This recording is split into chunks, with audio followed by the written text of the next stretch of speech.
오늘 성경 말씀은 역대하 30장 1절로 9절 말씀입니다. 히스기야가 온 이스라엘과 유다에 사람을 보내고 또 에브라임과 므낫세에 편지를 보내어 예루살렘 여호와의 전에 와서 이스라엘 하나님 여호와를 위하여 유월절을 지키라 하니라. 왕이 방백들과 예루살렘 온 회중과 더불어 의논하고 둘째 달에 유월절을 지키려 하였으니 이는 성결하게 한 제사장들이 부족하고 백성도 예루살렘에 모이지 못하였으므로 그 정한 때에 지킬 수 없었습니다. 왕과 온 회중이 이 일을 좋게 여기고 드디어 왕이 명령을 내려 브엘세바에서부터 단까지 온 이스라엘에 공포하여 일제히 예루살렘으로 와서 이스라엘 하나님 여호와의 유월절을 지키라 하니 이는 기록한 규례대로 오랫동안 지키지 못하였음이더라. 보발꾼들이 왕과 방백들이 편지를 받아가지고 왕의 명령을 따라 온 이스라엘과 유다에 두루 다니며 전하니 일러스되 이스라엘 자손들아 너희는 아브라함과 이삭과 이스라엘의 하나님 여호와께로 돌아오라. 그리하면 그가 너희 남은 자 곧 아스루 왕의 손에서 벗어난 자에게로 돌아오시리라. 너희 조상들과 너희 형제같이 하지 말라. 그들은 그의 조상들이 하나님 여호와께 범죄하였으므로 여호와께서 멸망하도록 버려두신 것을 너희가 똑똑히 보는 바니라. 그런즉 너희 조상들같이 목을 곧게 하지 말고 여호와께 돌아와 영원히 거룩하게 하신 전에 들어가서 너희 하나님 여호와를 섬겨 그의 진노가 너희에게서 떠나게 하라. 너희가 만일 여호와께 돌아오면 너희 형제들과 너희 자녀가 사로잡은 자들에게서 자비를 입어 다시 이 땅으로 돌아오리라. 너희 하나님 여호와는 은혜로우시고 자비하신지라. 너희가 그에게로 돌아오면 그의 얼굴을 너희에게서 돌이키지 아니하시리라 하였더라. 아멘.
갈릴리 성가대와 오케스트라의 귀한 찬양에 감사합니다. 고맙습니다.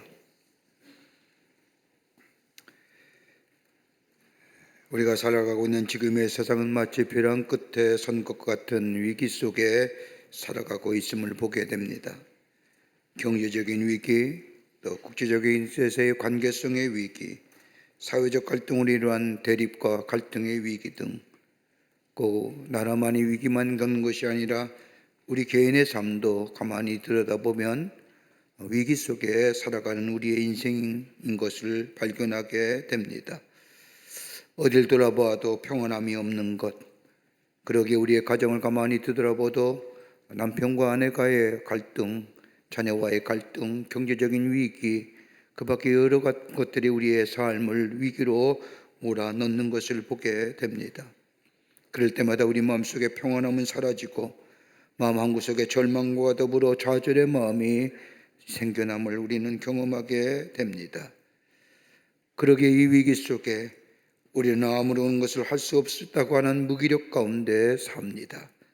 아무것도 할 수 없다는 생각에 그냥 흐르는 시간 속에 우리의 삶을 내던져 버릴 때가 많이 있음을 보게 됩니다. 마치 벼랑 끝에 선 것 같은 위기 속에서도 건강한 사람, 건강한 인격의 사람은 몇 가지의 다른 점이 있습니다. 건강한 사람의 몇 가지의 다른 점의 특징은 하나가 뭐냐? 삶의 위기가 닥쳤을 때 이 위기가 어디서부터 시작됐는가 원인을 생각합니다. 원인을 생각하고 그 원인이 무엇인지를 깊게 생각하며 원인부터 고치려고 합니다. 다른 사람에게 책임을 전가하지 않습니다. 누구 때문이야, 누구 탓이야 라고 얘기하지 않습니다.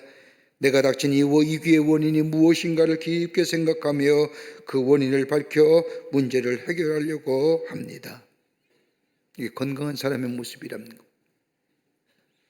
두 번째가 있다고 하면 무엇을 행하느냐는 문제입니다. 행함의 문제입니다.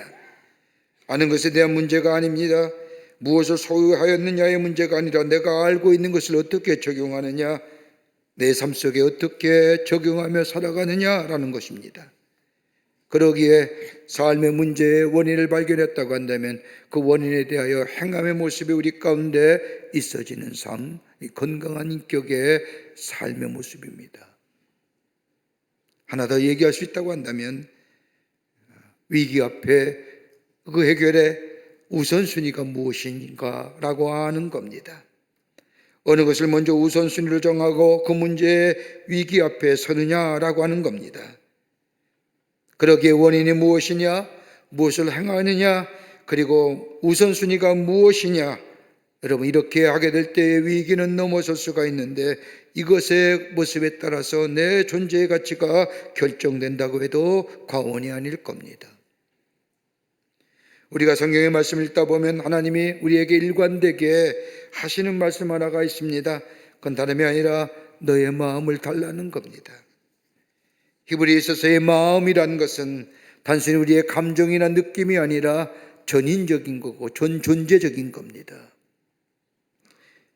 그러기에 신명기 6장 5절의 말씀을 보면 너는 마음을 다하고 뜻을 다하고 힘을 다하여 내 하나님 여호와를 사랑하라고 하는 이 말씀은 다름이 아니라 하나님을 사랑하되 그냥 사랑하는 것이 아니라 느낌으로 감정으로의 사랑의 표현이 아니라 전인격적으로 전존재적으로 하나님을 사랑하라는 말씀입니다.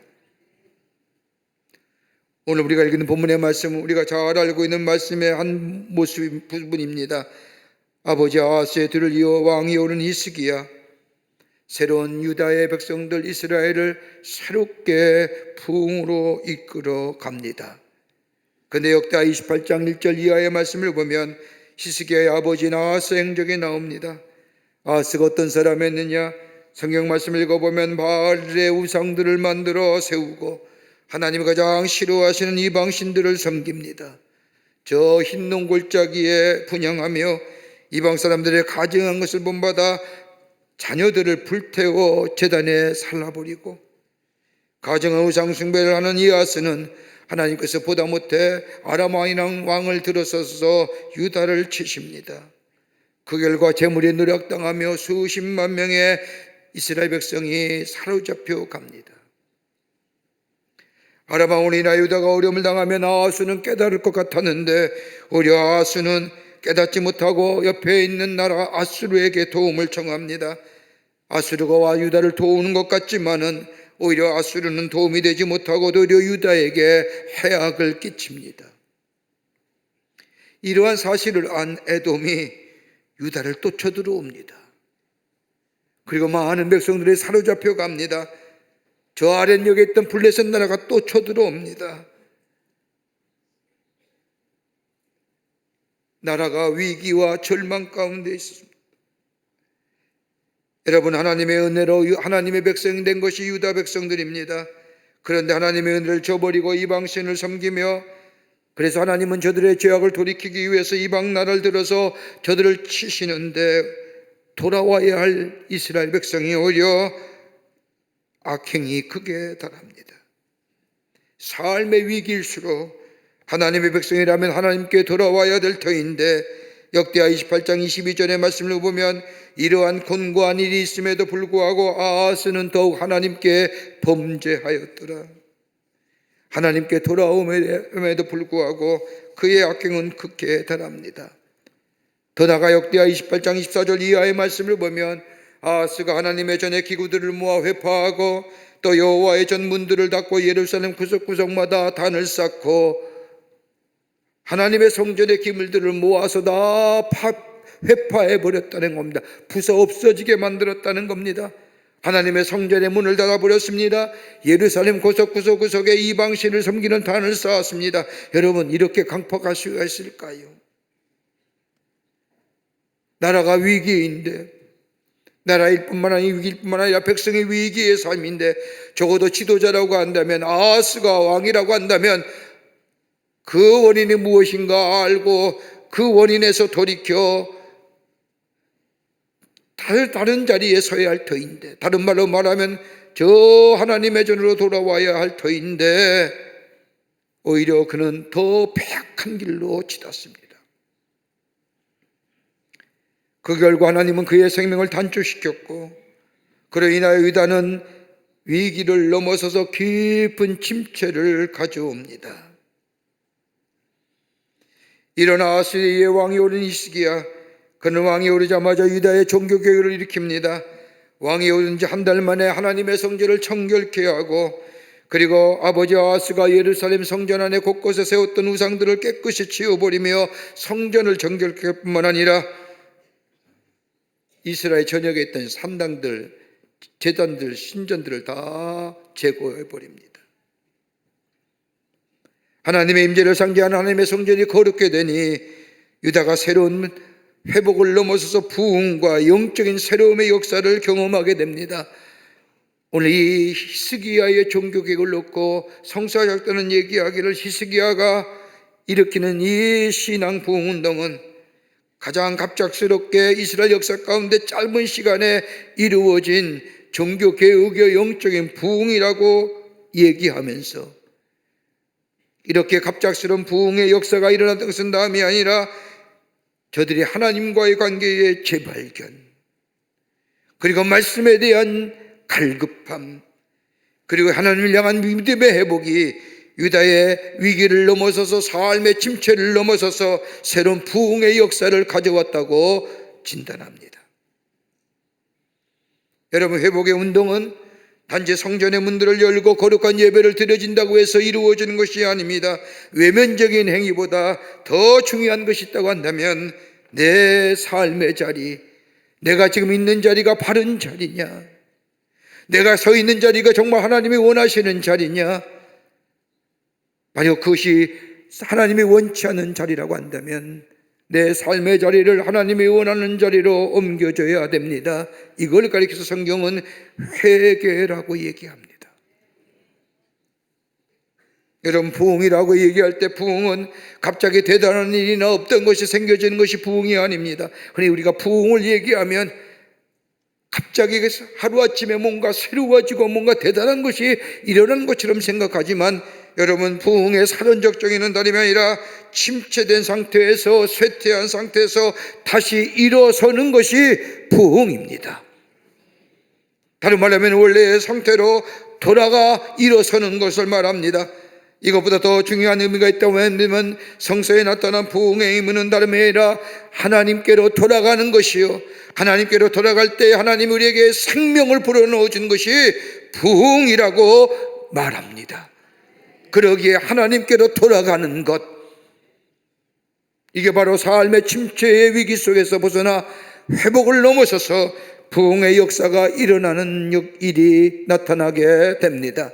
그러기 호세아서 6장 1절과 2절의 말씀을 보면 여호와께로 돌아가자, 이틀 후에 우리를 다시 살리실 것이며 라고 말씀합니다. 하나님께로 돌아가게 될 때에 거기에 생명이 살아나며 거기에 회복의 역사가 일어나며 거기에 부흥의 역사가 일어납니다. 여러분, 진정한 부흥은 다른 곳에 있는 것이 아닙니다. 하나님께로 돌아가는 삶입니다. 잘못된 방향에서 돌이켜 하나님께로 향하는 삶입니다. 여기에 진정한 회복과 더불어 부흥의 역사가 일어나며 그러기에 부흥은 영적인 각성이요 신앙 회복이 바로 부흥의 역사입니다. 신앙만이 그럴까요? 아닙니다. 우리의 삶도 똑같습니다. 적용은 나의 삶이 이 침체된 삶의 위기 속에서 벗어나 회복을 넘어 부흥의 역사가 일어나기 위해서는 내 삶의 자리가 달라져야 됩니다. 그리고 내 마음에 달라져야 됩니다. 방향의 전환이 이루어져야 됩니다. 그럴 때 거기에 회복과 더불어 부흥의 역사가 일어납니다. 우리의 삶 모두가 다 원할 겁니다. 삶의 침체된 위기 속에서 내 안에 회복의 역사와 더불어 새로운 부흥의 역사가 일어나 하나님이 주시는 풍요로운 삶에 주신 축복을 누리며 사는 우리의 삶 되기를 원하는데, 우리의 침체된 삶의 위기를 넘어서서 새로운 부흥의 역사를 경험하며 우리 안에도 풍성한 하나님이 주신 축복을 누리며 사는 복된 인생의 삶, 어떤 삶일까요? 오늘 성경은 귀한 말씀을 통하여 우리에게 교훈해 주십니다. 그 첫 번째는 다름이 아니라 우리의 마음에 새로운 변화가 일어나야 된다는 겁니다. 마음에 새로운 변화가 일어나야 됩니다. 오늘 역대하 30장 6절 후반부의 말씀을 보면 너희는 아브라함과 이삭과 이스라엘 하나님 여호와께로 돌아오라고 얘기합니다. 왜 역대하 기자는 하나님께로 돌아오라고 얘기하면서도 저 이스라엘 조상인 아브라함과 이삭과 야곱을 이야기하는 게 이유가 어디 있을까요? 여러분, 아브라함과 이삭과 야곱의 이들의 공통점이 무엇일까요? 이들의 이스라엘 백성이 이들의 이름을 부를 때마다 야곱의 하나님이요, 이삭의 하나님이요, 아브라함의 하나님이라고 부르는 이유가 어디 있을까요? 여러분, 이들의 공통점은 전적으로 하나님을 신뢰한 사람들이라는 겁니다. 아브라함 보십시오. 아브라함이 의롭다 여김을 받는 게 무엇일까요? 율법으로 도덕적으로 윤리적으로 바라서 그를 의롭다 여기신 것이 아니라 성경 말씀이면 그가 하나님을 하나님을 믿게 될 때에 하나님은 그를 의롭다 여기셨다는 겁니다. 여러분, 저 이삭은 어땠습니까? 여러분, 이삭의 생애를 기록된 창세기의 말씀을 보면 그렇게 뚜렷이 무슨 신앙의 조상에 다운 행동한 것이 없습니다. 그가 한 일이 있었다면 우물을 파는 일이었습니다. 우물을 파다가 저 블레셋 사람들이 쳐들어오면 그 우물이 빼앗겨지면 그냥 아무 말 하지 않냐고 태양도 하지 않냐고 또 다른 곳에 가 우물을 팝니다. 또다시 블레셋 사람이 들어와 그것을 빼앗으면 아무 말 하지 않고 또 다른 곳에 가서 우물을 핍니다. 그렇게 해서 어디까지 내려와요? 부엘세바까지 내려와요. 여러분, 부엘세바가 뭐 어디십니까? 저 야곱이 저 애굽으로 넘어가기 전에 거기서 서서 마지막 그 이스라엘의 국경지대인 부엘세바에 서서 하나님 앞에 예배드렸던 것이 부엘세바예요. 그런데 이런 이삭을 향하여 하나님은 이삭의 하나님이라고 얘기합니다. 이유가 뭘까요? 하나님을 신뢰하는 거였어요. 내가 비록 저 블레셋 사람에게 이 판 우물이 뺏긴다 할지라도 이것조차 하나님의 뜻이 있고 하나님의 계획이 있음을 믿는 하나님에 대한 전적인 신뢰의 믿음이에요. 야곱은 어떠합니까? 그의 인생이 굴곡진 인생이 아닙니까? 위기와 여건 가운데 정말로 힘들게 살아왔던 인생에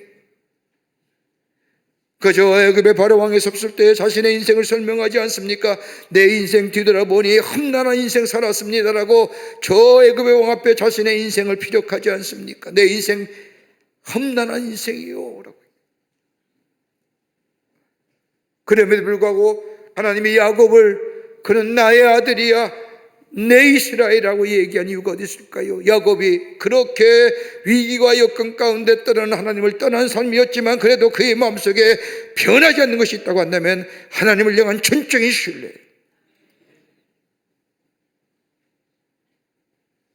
그러기에 아브라함과 이삭과 야곱이 전적으로 신뢰한 그 하나님께로, 너의 조상의 하나님께로 돌아오라는. 여러분, 우리 하나님이 우리에게 원하신 것이 무엇일까요? 다름 아니라 우리의 마음입니다. 히브리어의 마음이란 전인격이요 전 존재를 얘기합니다. 하나님 우리에게 마음을 달라는 것은 다름 아니라 우리의 마음이 하나님께로 향하는 삶, 하나님께로 향하는 삶.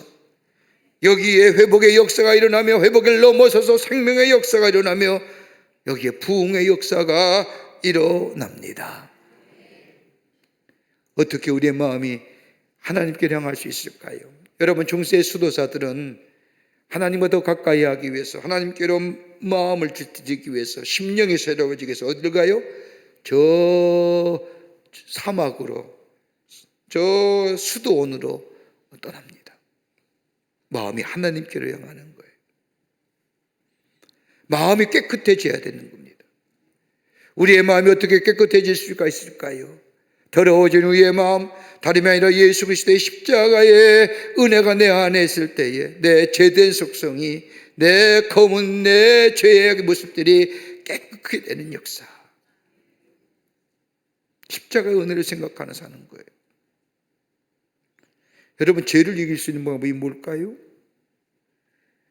내 의지와 결단이 내 죄의 모습을 이길 수 있을까? 아니에요. 예수 그리스도의 십자가의 죽음을 생각하면 죄 이길 수 있어요. 예수님이 내 죄를 위하여 돌아가셨는데 그 피를 흘리고. 또 하나, 내 안에 빛이 비춰져야 됩니다. 그래야 우리의 마음이 새로워져 하나님께로 향해 줄 수가 있습니다. 여러분, 우리의 마음을 새롭게 하고 비추는 빛이 무엇일까요? 하나님의 말씀이 우리를 새롭게 합니다. 말씀의 빛 앞에 서야 됩니다. 그럴 때 우리의 심령이 깨끗해집니다. 여러분, 말씀이 내가 말씀을 읽는 것이 아니라 말씀이 나를 읽어 내려갈 수 있어야 됩니다. 내일 때에 내 죄된 모습이, 내 추악한 모습들이 그 말씀 속에서 비춰지는 겁니다. 여러분, 우리가 성경을 읽는 것 같지요? 여러분, 아니에요. 성경이 우리를 읽는 거예요. 그럴 때 우리의 마음속에 은혜가 임하게 되잖아요. 또한 하나님과의 연합입니다. 우리의 마음이 새로워질 수가 있습니다. 하나님과 연합하는 것이 뭘까요? 내 삶에 하나님의 뜻이 어디에 있는가를 발표. 내 의지와 내 뜻이 아니라 정령 사건과 일 속에 하나님의 뜻이 어디에 있습니까? 하나님의 뜻을 가르쳐 주시옵소서. 하나님의 뜻을 먼저 생각할 줄 아는 심령에. 우리 이거 몰라서 고민하잖아요.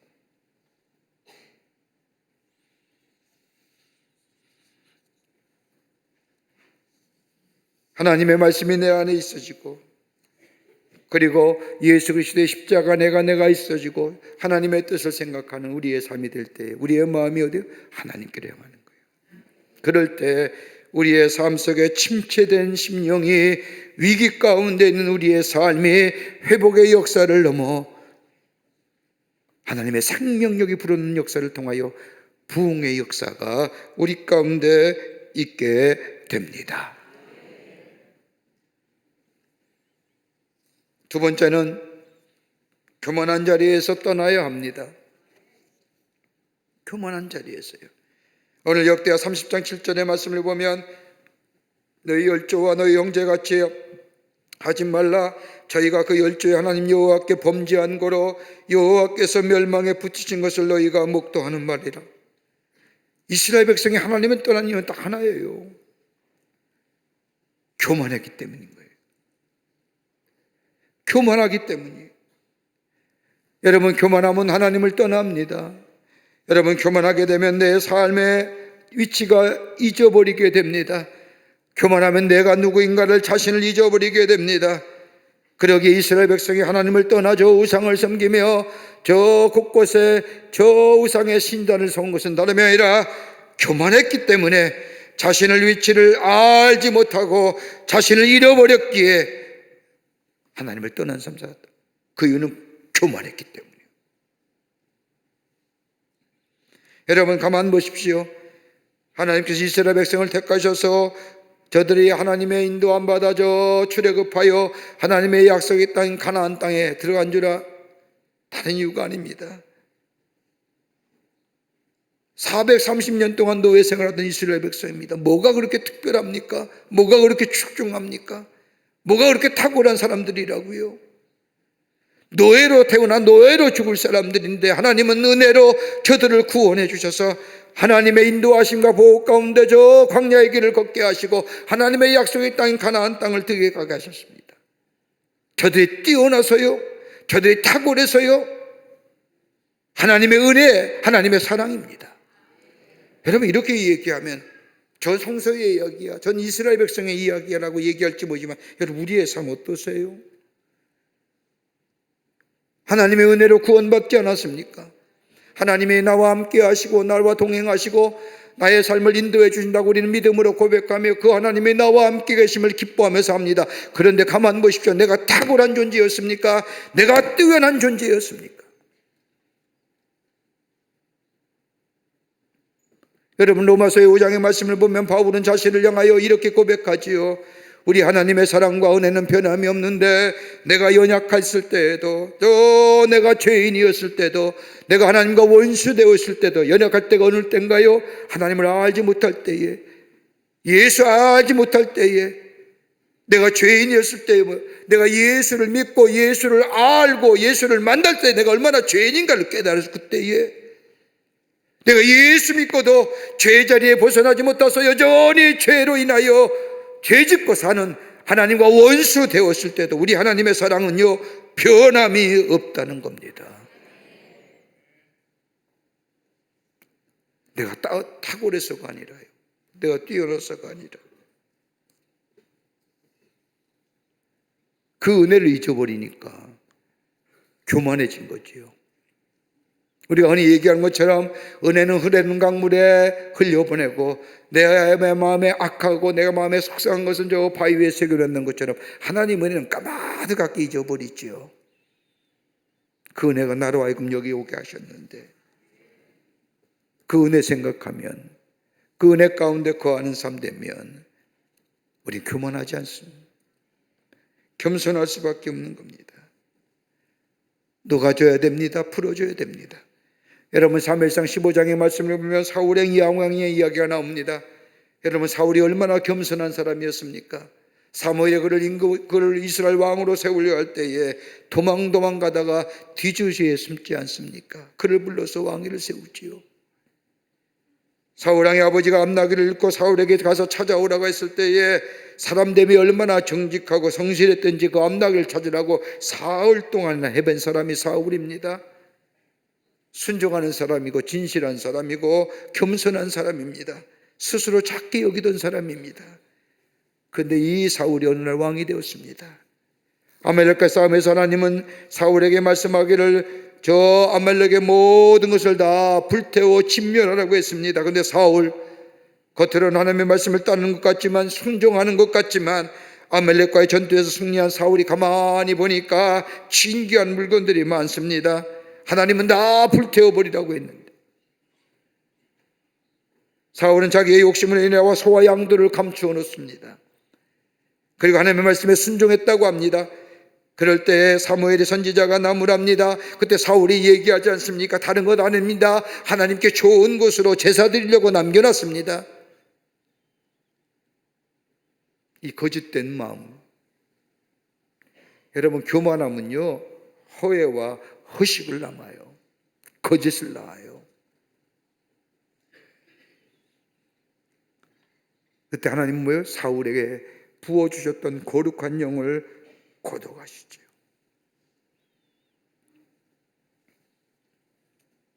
십자가의 은혜 앞에 지난날 베푸신 하나님 은혜와 사랑 앞에 겸손한 자예요.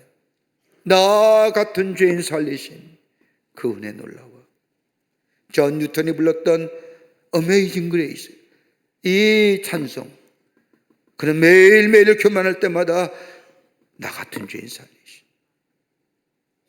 겸손해야 됩니다. 낮은 자리에 임하게 될 때에 우리의 심령이 삶의 침체에서 넘어서서 새롭게 회복과 더불어 부흥의 역사가 나타나게 됩니다. 제가 강화도에서 목회할 때 전도사 시절입니다만 신방을 하려고 하니까 교인들이 묻습니다. 전도사님 뭘 좋아하세요? 그래서 저는 아무거나 잘 먹습니다. 그랬더니 특별히 좋아할 거 있지 않습니까? 별로 딱히 생각나는 게 없습니다. 그냥 다 먹습니다. 계란 좋아하세요? 달걀 좋아하세요? 좋아한다고. 그들이 특히 그때만 해도 농촌에서 커피를 마시나요? 안 마시지요. 미숫가루는 어떠세요? 좋아한다고. 하루에 7집을 신방하는데 계란하고 미숫가루만 먹었습니다. 여러분, 계란 7집을 방문해서 2알씩만 까잡수 오세요. 집에 돌아오면 냄새 납니다. 근데 가장 큰 것은 어려운 뭐예요? 미숫가루입니다. 그걸 잘 풀어 먹어야 맛있잖아요. 근데 급하다 보니까 잘 못 풀잖아요. 찬물이니까 잘 안 풀리기도 하고. 그러면 지금 마셔요. 그러면 뭐예요? 천정에 붙잖아요. 이 사이에 붙는 거, 여러분 다음 집에 가서 찬송 부르는데 그것이 몽구리가 텅 터지면서 분말가루가 입에서 터져 나오는 거 경험해 보셨나요? 난감해요. 잘 풀어줘야지 맛있죠. 우리의 심령도 마찬가지인 거예요. 풀어줘야 돼. 풀어주시죠. 거기에 하나님께서요 회복시켜 주세요. 그리고 부흥을 허락해 주세요. 겸손한 자가 은혜를 입습니다. 은혜를 입습니다. 끝으로 하나님을 인하여 기뻐하는 자에게 부흥의 역사가 이루는 거예요. 하나님을 인하여 기뻐하는. 오늘 본문 역대하 30장 8절의 말씀을 보면 너희 얼조같이 목을 곧게 하지 말고라고 말합니다. 교만하니 자신의 신분을 망각합니다. 자신을 잃어버렸습니다. 내가 누구인지를 알지 못합니다. 마치 자신이 최고인 줄 알며 살아가며 하나님을 떠납니다. 하나님을 위해서 마음이 떠나니 예배는 드려도 제사는 드려도 형식만 남습니다. 예수님 당시에 종교 지도자들 보세요. 사두개인들과 바리새인들과 그 밖에 종교 하나님께 마음을 떠나 있었잖아요. 그러니 뭐요? 형식만 남는 겁니다. 허식만 남는 겁니다. 외식만 남아요. 형식만 남아있고 내용은 사라졌습니다. 여러분, 형식과 외식만 남아있으니 거기에 은혜가 사라지고 감사가 사라지고 기쁨이 없는 겁니다. 여러분, 성경의 말씀을 읽다 보면 하나님에 관한 말이나 행동을 말할 때마다 시제가 뭐냐? 언제나 현재 명령형입니다. 하나님을 경외하라, 지금 하라는 겁니다. 하나님을 사랑하라, 지금 하라는 겁니다. 하나님을 순종하라, 하나님께 충성하라, 하나님께 복종하라. 다음 날에 먼 훗날이라는 게 아니라 지금 순종하고 지금 경외하고 지금 복종하는 겁니다. 근데 그 가운데 가장 귀한 것이 있다고 한다면 하나님을 기뻐하라는 겁니다. 기뻐하라는 것만은 우리의 지식과 우리의 의지와 우리의 감성이 함께 어우러진 마음 가지고 하나님을 기뻐하라는 겁니다. 율법적인 관계가 아닙니다. 법이기 때문에 하는 것인데 허례와 저 위에서 나오기 쉽지만은 하나님의 은혜를 생각하며 하나님의 사랑을 생각하며 그 하나님을 위하여 내 안에 기쁨이 있으며 그 하나님의 은혜가 얼마나 놀라운지 나 같은 죄인 살릴 뿐만 아니라 내 삶을 인도하시고 보호하시고 지키시고 함께 하시는 그 은혜와 사랑을 생각할 때마다 내 안에 하나님을 향한 기쁨, 저 세상이 주는 것이 기쁨이 아니라, 저 물질이, 세상의 지위가, 세상의 것이 내게 주는 기쁨이 아니라 그 하나님이 나와 함께 하시는 그 기쁨, 이 기쁨이 내 안에 있냐 말입니다.